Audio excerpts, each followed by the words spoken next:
안녕하십니까. 운동생리학 박사 이윤희라고 합니다. 오늘 여러분들과 함께 알아볼 주제는 건강과 우리 일상생활, 특히 운동과 어떤 상관성이 있는가를 알아보는 시간으로 진행을 하겠습니다. 여러분들이 건강에 대해서 굉장히 많은 관심을 갖고 있는데 각자 여러 영역에 따라서 건강을 바라보는 시각이 다 다를 겁니다.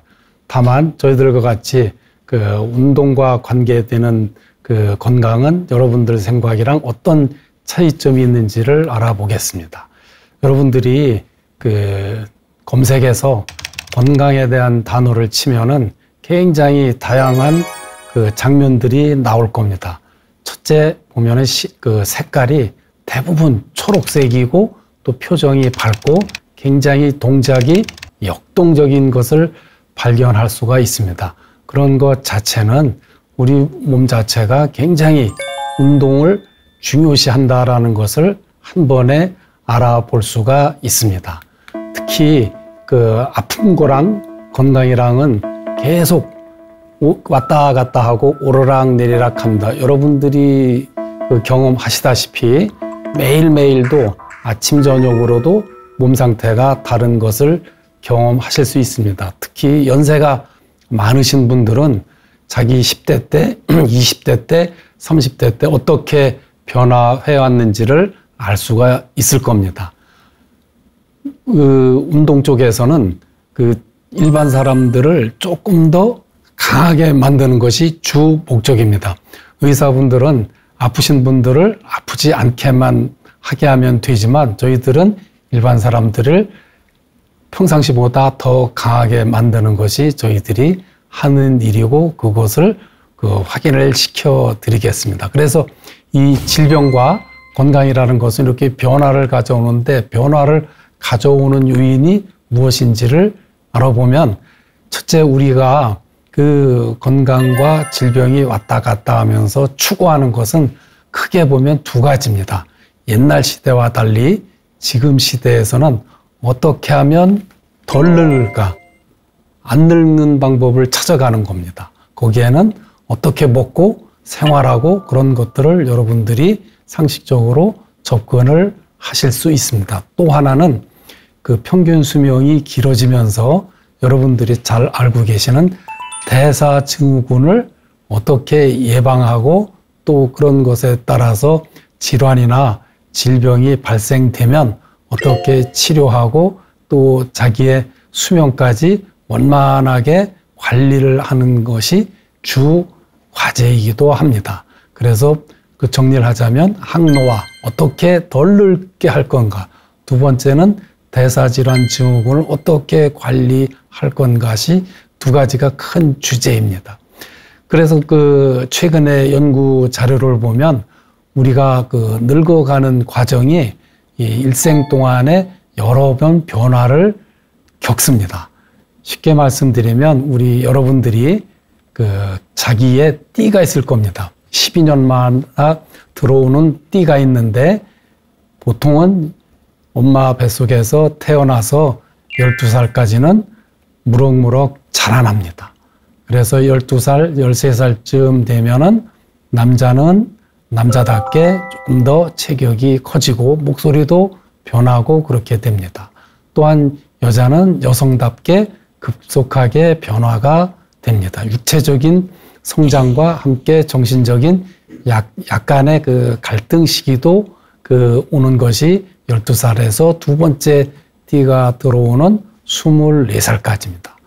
그런 다음에 그러면 24살이 되면 거의 육체적으로 성장은 멈춥니다. 또 체력도 그 나이 때쯤 되면 가장 최고조에 이르기도 합니다. 그래서 그런 건강 상태가 세 번째 띠인 36살 때까지 꾸준히 진행을 합니다. 그래서 일반적으로 보면 36을 기준으로 해서 노화가 시작된다 봐도 과언이 아닙니다. 저희들이 항상 보는 운동선수들도 35, 6 그 나이 때쯤 되면 본인들이 체력도 많이 떨어지고 또 20대와 다르다 한 것을 본인들이 직감을 하고 옆에서 보는 지도자들이 보더라도 예전에 비해서 동작이 느려졌다.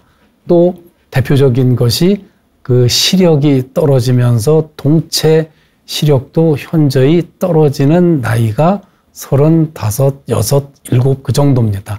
다만 일부 선수들은 관리를 잘 하기 때문에 그 나이보다 조금 더 선수 생명을 연장하는 경우도 있습니다. 약 10% 정도 더 연장해서 40세 전후까지도 선수 생활하는 것을 볼 수가 있습니다. 다만 그런 숫자들은 그렇게 많지는 않고 여러분들이 아시다시피 손에 꼽을 정도가 됩니다.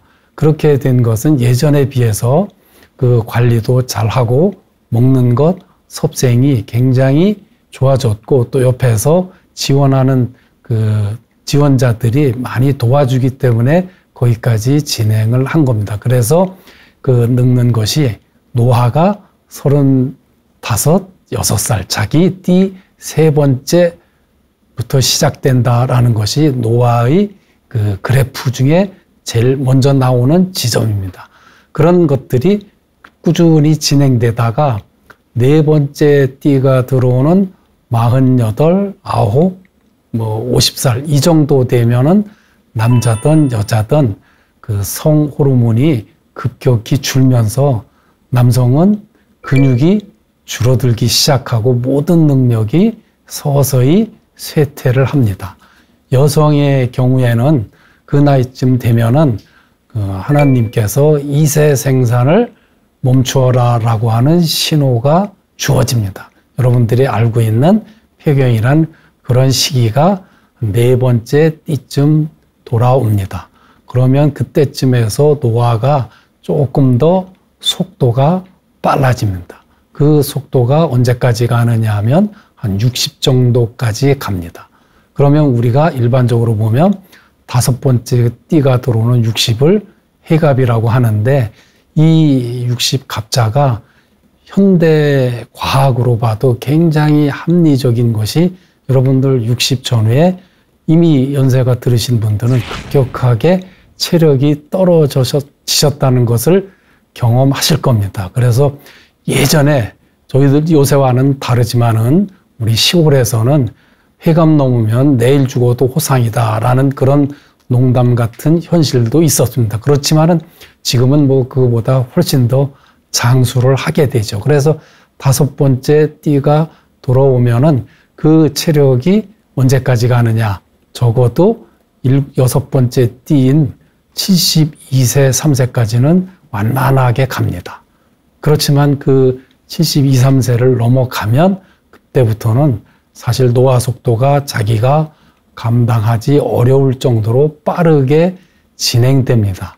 그러면은 금방 말씀드린 대로 우리 인생에서 전체로 보면은 그 노화의 그래프가 3번째 띠, 또 4번째 띠, 5번째 띠 등등 해서 그 3번, 크게 보면 4번 정도가 이렇게 노화가 급속하게 진행이 됩니다. 그것을 늦추는 방법이 무엇일까가 이제 대부분 학자들이 고민을 하고 일상생활에서도 강조를 합니다. 한 몇 년 전 그 사망 통계를 보면 여러분들도 잘 아시다시피 현재는 그 예전과는 달리 그 수명이 길어지다 보니까 암이 그 평균 수명에서 그 발생률이 상당히 높아졌습니다. 남자도 그렇고 여자도 그렇고. 그 다음에 두 번째가 여러분들이 잘 알고 계시는 심혈관 질환, 그 다음에 뇌혈관 질환이 굉장히 그 사망 통계에서 위에 있다는 것을 알 수가 있습니다. 즉, 그 여러분들이 알고 있는 치매라든지 중풍, 심장마비 등이 거기에 이제 속하는 거죠. 그런 다음에 그 4번째 정도, 3번째, 4번째 되는 그런 그 통계가 보면 그 면역력이 떨어져서 나타나는 폐렴들이 나타나고, 그 다음에 5번째 나타난 것이 최근에 통계에 잡히기 시작했던, 또 오래 살면서 나타나는 알츠하이머성 치매가 이제 통계에 잡히기 시작했습니다. 그만큼 평균 수명이 길어졌다는 것을 통계로 알 수가 있습니다. 그 다음에 나타나는 것이 남자들은 술에 의한 간질환이 있고 여자들은 공통적으로 당뇨가 그런 순서를 차지합니다. 즉 당뇨도 만성질환의 하나죠. 그 다음에 나타나는 것이 폐혈증, 나머지는 이제 일상에서 보는 그런 사고들이 그 사망 통계에서 상위를 차지합니다. 그런 것들을 봤을 때 우리가 적어도 이 사망 통계에서 보시다시피 심혈관 질환이 중요하구나. 두 번째, 근육과 관계되는 것이 중요하구나라는 것을 알 수가 있습니다. 왜냐하면 만성질환도 결국은 근육이 퇴화하면서 나타나는 증상이기 때문입니다. 그래서 여러분들이 가끔 어르신들이나 또 당사자분들도 예전에 비해서 근력이 떨어졌다라는 것들을 표현을 많이 합니다. 다른 것은 몰라도 근력이 떨어진 것은 본인들이 가장 먼저 알기 때문입니다. 특히 근력이 떨어지기 시작하면 학문적으로 보는 근력의 그 하강 속도보다 본인이 느끼는 것은 심리적으로 2배, 3배 굉장히 빠르게 그 근력이 떨어지고 있구나라는 것을 절감하게 됩니다. 그때부터 건강에 대한 관심도 예전에 비해서 부쩍 많아지고 어떻게 하면 근력 떨어지는 것을 막을 수 있을까 고민을 하면서 귀동량으로 아니면 요새 같으면은 검색을 통해서 많은 자료와 정보를 습득하게 됩니다. 다만 그런 것들이 다 도움은 되지만 일부 정제되지 않은 것들이 있기 때문에 여러분들은 그런 부분들을 즉 옥석을 잘 구분하실 필요성이 있습니다. 이런 통계를 통해서 보시다시피 심혈관 질환, 만성 질환 중에 당뇨, 그 다음에 근력 감소 이런 것들을 여러분들이 이제 금방 보셨는데 이런 것들이 각자 그 친구들 보면 노화 속도가 다른 것을 여실히 느낄 겁니다. 특히 연세가 드신 분들은 예를 들어서 초등학교, 중학교, 고등학교 그 이후에 여러 친구들을 볼 때마다 누구는 좀 나이에 비해서 덜 늙은 것 같고 누구는 그 나이를 보는 것 같고 또 어떤 분들은 나이에 비해서 더 연세가 들어 보이는 것을 느낄 수 있으실 겁니다. 그래서 이렇게 그 자료를 찾아보니까 우리가 같은 나이에 비해서 노화 속도가 현저히 다르다. 즉 외견으로 보이는 노화 속도와 또 여러 그 생체 측정을 통해서 나타나는 노화 속도가 다른 것을 확인을 할 수가 있습니다. 그래서 어떤 집단을 추적을 해보니까 같은 나이임에도 불구하고 느리게 늙는 사람, 그 다음에 빠르게 늙는 사람의 그 수명이 숫자로 확인이 되었습니다. 그래서 한 30, 40대쯤 갔을 때 그 친구들에 비해서 천천히 늙는 사람은 1년 그 기간이 지나도 그런 사람들은 천천히 늙는 사람들은 0.4년이 늦게 늙어간다는 것이 확인이 됐습니다. 그러니까 같은 나이를 먹어도 1년에 3달 정도밖에 나이를 먹지 않는 거죠. 굉장히 노화 속도가 느리다는 것이 확인됐고 또 반대로 빠르게 늙어가는 친구, 체력이 급속히 떨어지는 친구, 외견상으로 보더라도 나이가 들어 보이는 그런 친구들이 있는데 그런 사람들을 추적을 해보니까 같은 나이에 비해서 노화 속도가 2.44배가 빠르다는 것이 밝혀졌습니다. 그러니까 친구들에 비해서 친구들이 1년 나이를 먹어갈 때 빠른 사람들은 2.44년이 빠르게 늙어간다는 것을 확인할 수가 있었습니다. 그럴 경우에는 같은 나이인데도 2.44년이면 30대면 어떤 분들은 50대의 체력이라든지 외형을 가져올 수도 있고 또 내면적으로 50대에 나타나는 질환이라든지 그 생체 변화를 확인이 가능했던 거죠. 그러니까 그런 분들은 40대, 50대에 가면은 노화 속도가 빨라져서 70대, 80대의 체력을 보일 수도 있고 어쩌면은 관리가 약간 미흡하면은 사망 시기가 친구들에 비해서 2배 정도 빠르다는 것을 알 수가 있습니다. 그래서 각자 어떻게 섭생을 했느냐에 따라서 노화 속도가 늦을 수도 있고 빠르다는 것을 알 수가 있었습니다. 그 중에서 중요한 사항이 무엇이 있느냐 하면 우리 몸의 전체 중에 많은 부분을 차지하고 있는 근육 감소증입니다. 여러분들이 근육 감소증에 대해서 많이 들어봤을 텐데 그 영어로는 사코페니아라고 합니다. 사코란 뜻은 고대 그리스 말로 근육이란 뜻입니다. 영어로 보면 머슬이죠. 그 다음에 페니아는 영어로는 병, 디지즈란 뜻입니다. 그래서 사코페니아, 근육에 생기는 병이란 뜻입니다. 그러니까 예전에 그런 고대 그리스 사람들이 3000년 전의 인물이지만 우리 생체 변화 또 생리 변화에 대해서 굉장히 과학적으로 접근한 게 아닌가 생각을 합니다. 그래서 여러분들이 이게 자료에서 보시면 또 하나 본인 그 신체적 변화를 보더라도 20대 때 비해서 50대, 60대, 70대로 가면은 외형은 비슷한 것 같아도 근육량의 변화가 있다라는 것을 확인할 수가 있습니다. 그것이 근육 감소증입니다. 그래서 같은 나이에 비해서 50대, 60대 가면 근육량이 예전에 비해서 현저히 줄어들어 있는 사람이 있고 그렇지 않은 분들도 있습니다.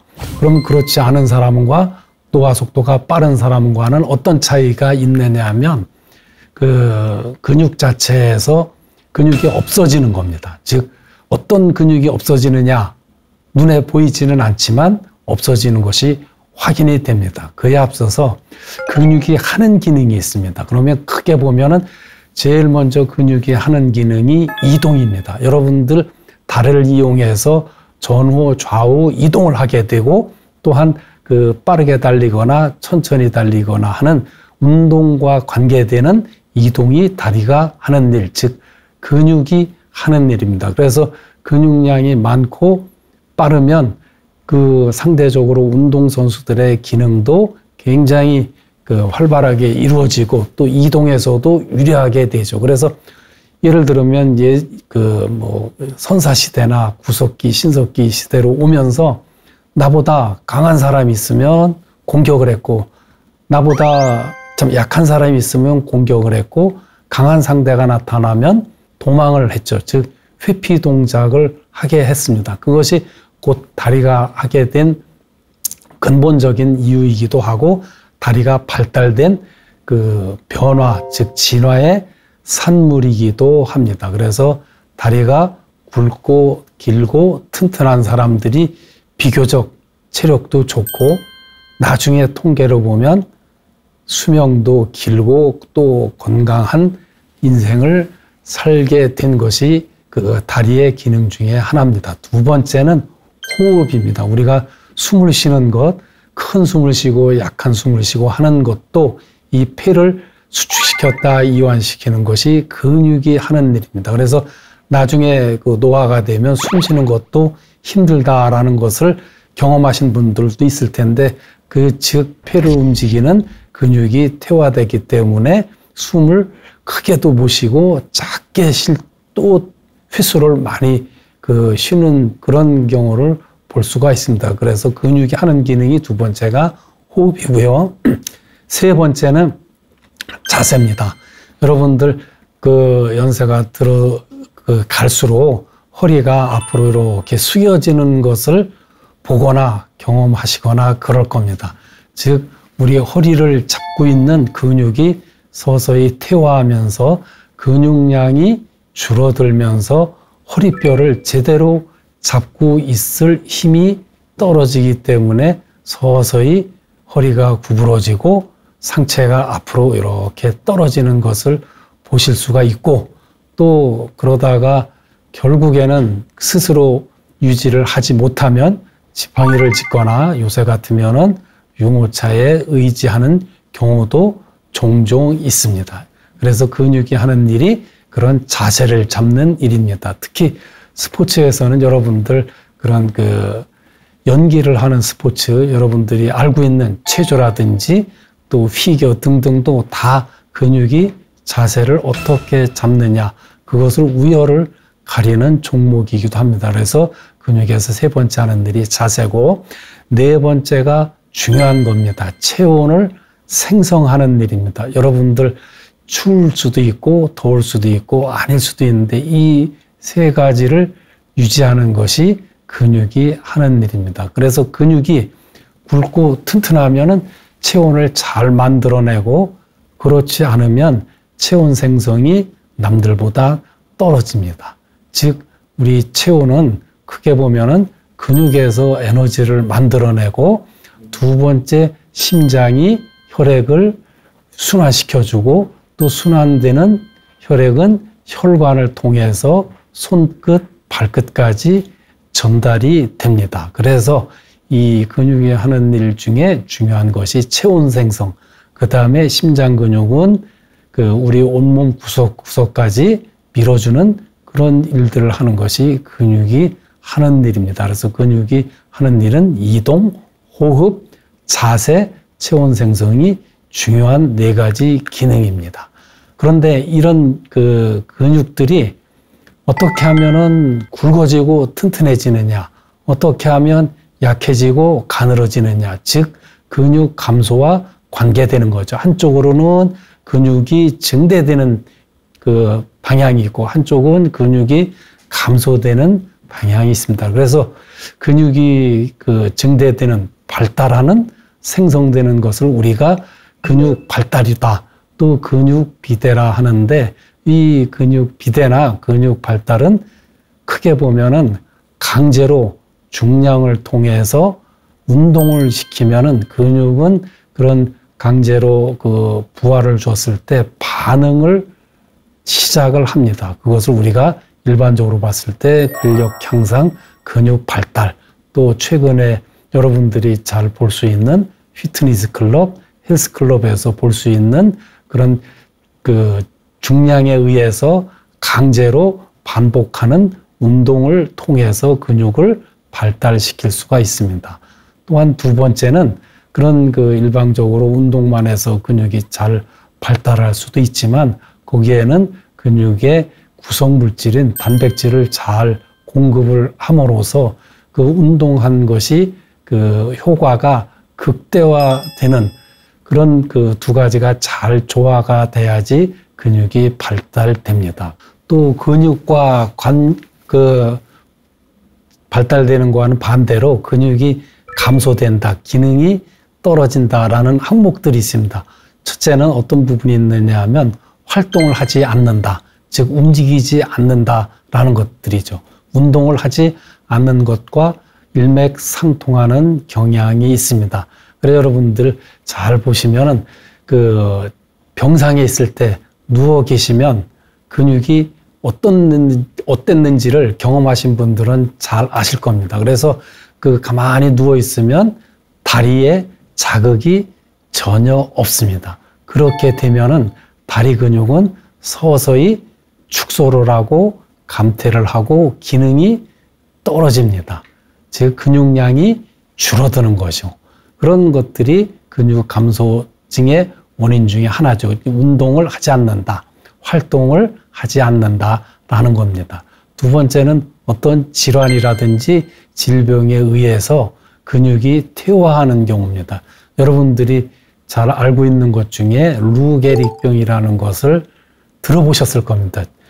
1940년대 때 미국 프로야구 뉴욕 양키즈의 우익수였던 루 게릭이라고 하는 이탈리아 이민의 2세가 있었는데, 굉장히 뛰어난 타자가 있었는데, 그 선수가 어느 날부터 실수를 하기 시작했습니다. 그래서 감독께서 왜 실수를 하는가, 워낙 유명한 타자였기 때문에 금방 그 스타팅 멤버에서 뺄 수는 없고 관찰을 했는데 어느 순간 본인도 하지 않았던 그런 그 실수를 하는 것을 알게 되면서 그 스타팅 멤버에서 빠졌고 또 그 몇 년 후에 사망에 이르게 됐는데 그런 그 근육에 일어나는 병, 근육이 감소하는 급속도로 감소하는 병인데 그런 그 병이 유명한 야구 선수로부터 왔기 때문에 루 게릭병이라고 불리게 됐고 그런 것도 근육 감소, 근육 기능 중에 하나의 원인이기도 합니다.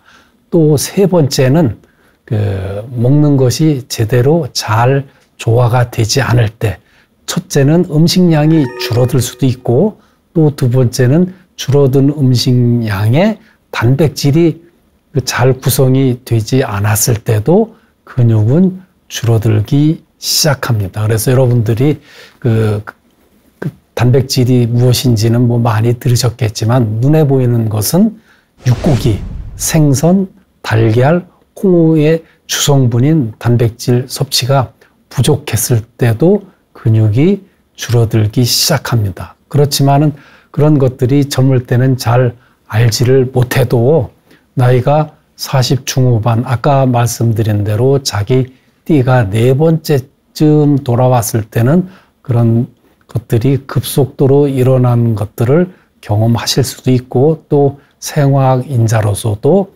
확인이 됩니다. 그 다음에 그 근육 감소증이 일어나는 것은 우리가 물리적인 그 노화입니다.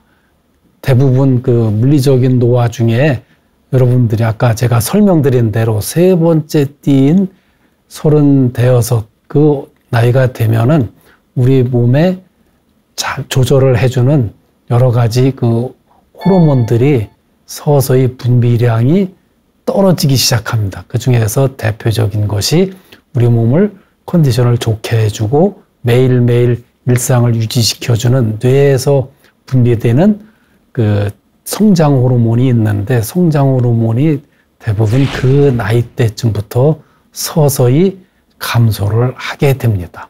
또한 노화를 촉진시켜주는 것 하나가 네 번째 띠인 40대 후반 50 언저리 가서 나오는 성호르몬이 감소가 되기 시작하면서 근육량이 현저히 줄어들기 시작합니다. 그 나이 때쯤 되면은 청년기와는 다르게 근육량이 줄어듭니다. 그래서 그런 것들을 우리가 운동을 통해서 어느 정도 예방을 할 수가 있는데 그것도 한계가 있습니다. 그래서 운동을 열심히 하게 되고 단백질 섭취를 하면 근육이 잘 발달하지만 그렇지 않고 운동을 하지 않거나 단백질 섭취가 부족하거나 하면은 근육은 서서히 감소를 하고 또 살도 처지기 시작하고 외형으로는 큰 차이가 없지만 그 우리 몸속에 근육량과 지방량의 구성 비율이 서서히 바뀝니다. 즉 체지방률이 높아지는 것을 확인할 수가 있고 본인이 생각하더라도 예전에 비해서 탄탄했던 근육은 빠지고 그 자리에 지방이 자리하고 있는 것을 알 수가 있습니다. 일반적으로는 나이살이다라고 해서 슬쩍 웃으면서 넘어가지만 사실은 운동을 안 했거나 못 했거나 게을리했거나 식사량이 많았거나 여러 가지 또 그 만성질환 요인들이 복합적으로 구성을 했기 때문에 그런 몸의 구성이 서서히 변하는 것을 알 수가 있습니다. 그럴 때 근육량이 급속히 감소하는 것을 확인할 수가 있습니다. 그래서 같은 나이라 하더라도 운동에 따라서 여러분들 잘 주변에 보시면 60, 70대도 지방률이 그렇게 높지 않으면서 근육이 탄탄하신 분도 있고 어떤 분들은 굉장히 근육량이 감소하면서 노화 속도가 빠른 것을 눈으로 확인할 수가 있습니다. 그건 남자도 여자도 똑같습니다. 그래서 가끔 여러분들이 TV를 통해서 보시면 어떤 근육미를 자랑하는 그런 대회들이 꽤 많습니다. 그럴 때 60대, 70대 분들도 나와서 경기장에 보면은 얼굴로서는 약간 연세가 들어 보이더라도 이 근육 상태로 보면 40대, 50대보다도 훨씬 탄탄한 모습들을 보실 수가 있습니다. 그런 분들은 관리를 꾸준히 했기 때문에 그런 근육을 유지할 수가 있는 거죠. 그래서 우리가 지금까지 쭉 말씀드린 골격근은 노화와 관계돼서 여러 가지 변화를 가져옵니다. 그래서 노화는 근육량 감소를 가져옵니다. 그런데 그 중에서도 이 근육을 구성하는 여러 형태가 있는데 그런 것들을 이제 제가 다음 강에서는 이제 그림으로 보여드릴 예정이지만 어쨌든 노화는 근육량을 감소시킵니다. 그리고 50세 이후에는 그 근육 감소하는 것이 굉장히 가파라집니다. 근육량 감소하는 속도가 30대, 40대보다는 빨라지는 거죠. 그래서 연구 자료에 보면 1년에 약 0.9%씩 근육량이 감소되는 것으로 나타납니다. 어떤 분들은 0.9%보다 적은 사람도 있고 그렇지 않은 사람은 1%, 1.1%, 2%씩 감소하는 사람들도 있을 수가 있습니다. 그런데 그렇게 감소하는 것은 어떻게 막느냐? 규칙적인 운동과 섭생을 잘하면 체력과 근육, 지구력을 향상시키거나 유지할 수는 있습니다. 즉 노화를 낮출 수가 있는 거죠. 그리고 그에 따라서 균형 잡힌 영양 섭취, 적절한 식사량. 근데 적절한 식사량보다는 사실은 적게 먹는 것이 훨씬 더 효과적입니다. 그에 따라서 중요한 것이 휴식과 수면입니다. 즉 휴식이 없으면 수면이 부족하면 우리 근육은 축소를 가져오고 노화 속도가 빠를 수가 있습니다. 특히 수면 같은 경우 여러분들 굉장히 그 잠과 관계가 많은데 근육량이 충실한 사람들은 나중에 보면 수면이 충실하고 일찍 주무신 분으로 이 통계가 나타납니다. 그래서 일찍 자는 거랑 늦게 자는 거랑은 우리 노화와 근육량과 직접적인 상관성이 있습니다. 그래서 가능하면 일찍 주무시는 것이 건강을 유지하는 비결이기도 하고 근육량을 유지하거나 발달시키는 아주 상식적인 일이 됩니다. 그래서 여러분들 지금은 그런 일이 없지만 예전에는 밤 10시만 되면 라디오에서 잘 시간이다라고 하는 안내 방송도 했습니다. 왜 그렇게 됐느냐 하면 나중에 과학적으로 밝혀졌지만 밤 10시 전후부터 한 12시, 1시까지는 우리 자는 동안에 뇌에서 성장 호르몬이 잘 분비되는 시간입니다. 우리 생리 변화상 그런 과정을 거칩니다. 즉 해가 없을 때는 주무시는 것이 상식이자 생활 습관인데 요새는 그것을 지키기가 상당히 쉽지는 않죠.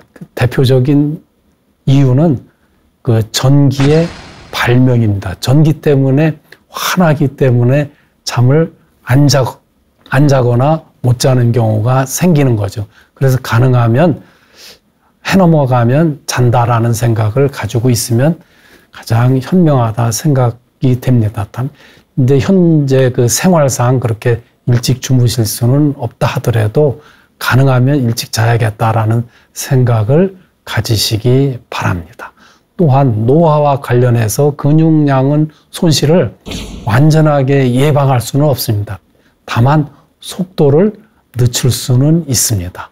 그래서 그 근육을 강제로 이렇게 운동을 시키면 두 가지 현상이 있습니다. 하나는 근육량이 많다. 즉 근육의 단면적이 넓어집니다. 근섬유 하나하나가 굵어지는 거죠. 그래서 그것이 하나하나가 뭉쳐져서 근육량 부피를 가져올 수가 있습니다. 또한 운동을 꾸준히 하면, 저항 운동을 꾸준히 하면 근세포, 근섬유의 숫자가 증가할 수가 있습니다.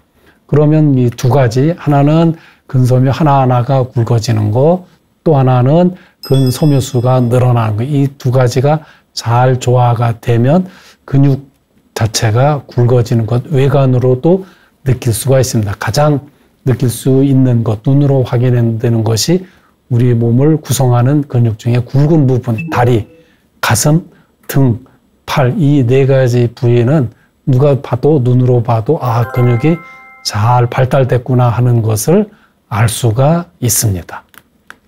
그래서 이런 근육들은 이 강제로 운동을 하게 되면 여러분들이 잘 알고 있는 그 근육 섬유가 조금씩 손상을 받습니다. 즉 근섬유 세포가 그 세포막이 조금씩 손상을 받아서 찢어지거나 부서지거나 그런 현상을 나타나게 됩니다. 그것이 근력 운동을 하는 근본적인 이유이기도 합니다. 그러한 그 근섬유 손상이 진행이 돼야지 근육은 다시 회복하는 과정에서 근섬유의 단면적이 넓어지는 그런 과정을 겪게 됩니다. 그래서 처음에는 그 근섬유가 매끈했던 것이 손상에 의해서 근세포가 망가졌다가 다시 복구하는 과정에 단백질이 채워지고 여러 근육 생성물질이 관여하면서 근세포의 단면적이 넓어지는 것, 그것이 근육이 발달하는 일반적인 과정입니다. 그런데 그런 근섬유의 과정은, 근섬유가 발달하는 과정은 반드시 고통이 따릅니다. 여러분들 운동을 하다 보면 힘들다, 진이 빠진다, 죽겠다 이런 표현을 하는데 그런 과정이 반드시 있어야지 근섬유가 발달되지, 고통이 없다, 통증이 없다라고 하는 것은 근섬유가 충분히 자극을 받지 못했다라고 볼 수가 있습니다. 그런 정도 운동을 하게 되면, 즉 근섬유의 손상이 없는 정도로 하게 되면 여러분들 헬스클럽에서 잘 보시다시피 운동 열심히 하지 않고 그냥 운동기구를 빙글빙글 도는 사람들을 볼 수가 있습니다. 시간은 많이 소모됐지만 대부분 앞에 있는 드라마를 본다든지 핸드폰을 본다든지 해서 시간은 많아도 운동은 제대로 하지 못한 거죠. 그런 분들은 근육이 충분한 자극을 받지 못했기 때문에 발달은 잘 되지 않습니다. 제대로 운동이 됐다라고 하면은 그 근섬유가 손상된 것이 나중에 그 손상된 부분들이 혈액을 통해서 이렇게 밖으로 나오게 됩니다. 그래서 하루나 이틀 지나면 그것이 통증으로 우리가 느끼게 됩니다. 이것을 우리가 지연성 근육통이다라고 하는 겁니다. 즉 하루나 이틀 후에 나타나고 느끼게 되는 거죠. 그런데 운동 끝나고 바로 통증이 있다. 그때는 근육이 그런 손상 입은 것이 아니라 부상으로 볼 수가 있습니다. 그럴 경우에는 병원에 가서 치료를 받는 것이 타당하고요. 제가 설명드린 그런 손상은 그런 정도가 아니라 미세하기 때문에 금방은 나타나지가 않죠. 여러분들이 가끔 하는 그 등산 같은 경우 갔다 오면은 당일은 괜찮지만은 그 다음 날이나 그 다음 날 그 통증을 느끼고 다리가 뻐근한다든지 우리가 통상적으로 이야기하는 알배겼다라는 것들이죠. 그런 것들이 지연성 근육통입니다. 그런 현상이 나타났을 때 운동이 제대로 되었다라고 표현을 하시면 됩니다. 그렇다고 너무 강하게 하면은 그 근육 손상이 부상으로 갈 수 있기 때문에 너무 강하게 하지 마시고 자기가 할 수 있는 범위, 즉 횟수나 세트 수를 잘 감안을 해서 무리하지 않도록 하시기 바랍니다. 그래서 본인이 운동량을 설정할 수도 있지만 또 요새는 운동 전문가들이 옆에서 도움을 주기 때문에 또 직접적이 아니더라도 유튜브라든가 기타 검색을 통하면 나에게 적정한 운동량이 어느 정도인가를 알 수가 있습니다. 그렇게 운동을 열심히 하게 되면 우리 몸에 아까 근육 손상도 일어나지만 또 어떤 변화가 있느냐 하면 우리 몸에 에너지를 만들어내는, 즉 체온을 생성하고 하는 그런 에너지 발전소인 미토콘드리아라고 하는 조직이 있습니다. 이 미토콘드리아가 자극을 받음으로써 근육 안에 있는 미토콘드리아가 자극을 받게 되면은 첫째는 크기가 커집니다. 즉 운동 전에는 작았던 미토콘드리아의 크기가 커지고, 두 번째는 숫자가 많아집니다. 그래서 크기가 커지고 숫자가 많아지는 그런 미토콘드리아의 변화가 일어나면 운동이 제대로 되었다. 운동의 효과이기도 합니다. 그런 것들이 근육의 그 퇴화를 늦추고 노화를 늦게 하는 원동력이기도 하고, 또 한편으로는 그런 미토콘드리아의 숫자가 많거나 크기가 커지면 우리 몸의 대사 중에 나타나는 여러 그 부산물, 여러분들이 알고 있는 염증 물질이라든가 또는 또 알고 있는 활성산소, 이런 것들을 감소시켜주는 기능, 역할을 하는 것이 미토콘드리아입니다. 즉 운동을 하는 목적은 근육을 발달시키고 또 근육의 퇴화를 늦추는 거지만, 실질적으로 내면으로 보면 미토콘드리아를 크게 하고 숫자를 많게 하는 것이 근육이 하는 일이고 우리가 운동을 하는 목적이기도 하고, 그것이 노화를 늦추는 과정이기도 하고, 또 하나는 수명을 길게 하는 가장 합리적인 이유이기도 합니다. 그래서 이제 근육은 그런 근육이 구성이 세 가지가 있습니다. 성질이. 하나는 빠르게 반응하는 근육, 두 번째는 느리게 반응하는 근육, 세 번째는 중간 성격을 나타내는 근육이 있는데, 그런 빠르게 반응하는 근육을 속근이라 하고 느리게 반응하는 근육을 지근이라고 하는데, 우리 몸속에서는 그런 속근과 지근의 비율이 약간씩 차이가 있습니다. 그래서 그 속근은 빠르게 반응하고 빠르게 에너지를 내고, 지근은 느리게 수축하고 느리게 그 산화를 하는 그런 그 섬유의 특징을 가지고 있습니다. 그래서 그 지근에 비해서 속근은 반응 속도가 3배에서 3배 반 정도 이렇게 빠르게 반응을 합니다. 그래서 이렇게 우리가 그 보시다시피 여러분들 그 마라톤 선수들 볼 수가 있는데, 그런 중장거리 선수들, 특히 케냐 선수들이 그 마라톤에 강한데, 그런 중장거리 선수들은 지근이 몸의 한 70~80%를 구성을 하고 속근은 20~30%를 가지고 있습니다. 반대로 빠른 선수들, 100m 선수들은 또 그 도약 선수들, 짧은 시간 내에 승부를 내는 선수들은 지근은 20~30%, 속근은 70~80%를 가지고 있습니다. 또 하나는 일반인들, 저와 같은 일반인들은 속근이 반, 지근이 반. 일반적으로 이야기하는 치킨형 근육을 타고납니다. 그래서 이런 근육들은 이렇게 볼 수가 있습니다. 엄마로부터 타고날까? 아버지로부터 타고날까? 부계 유전일까? 모계 유전일까? 여러분들이 궁금해 하실 수도 있습니다. 그래서 대표적으로 보면 그 지근을 많이 타고나는 중장거리 선수들, 마라톤 선수들은 대부분 기능을 어머니부터 타고납니다.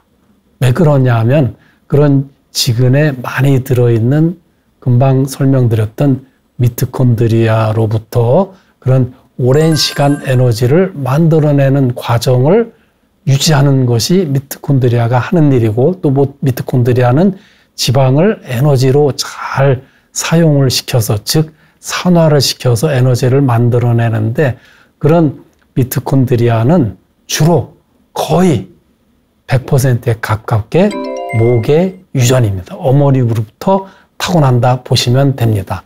그래서 여러분들 보시면은 아프리카 같은 경우에 그런 선수들은 아프리카 대륙의 동쪽을 기준으로 그 동쪽 선수들이 그런 그 지근을 많이 타고나고, 또 한편으로는 그 속근은 그 왼쪽 서쪽 지역 그 선수들이 많이 타고납니다. 그래서 여러분들이 잘 알고 있는 100m 세계 최고 기록을 가지고 있는 우사인 볼트도 대부분 그 속근을 많이 가지고 태어나고, 또 아프리카의 서부 출신인 그 자메이카의 그 국적을 가지고 있지만 아프리카 서부 출신입니다. 그래서 그렇게 그 어느 지역에 그 진화를 했느냐, 어느 지역으로부터 진화를 했느냐에 따라서 그 근육의 구성분, 속근과 지근의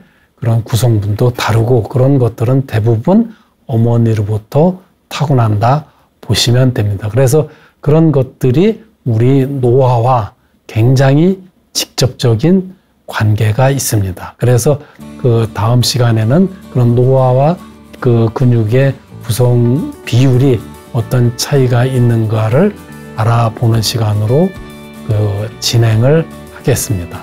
대단히 고맙습니다.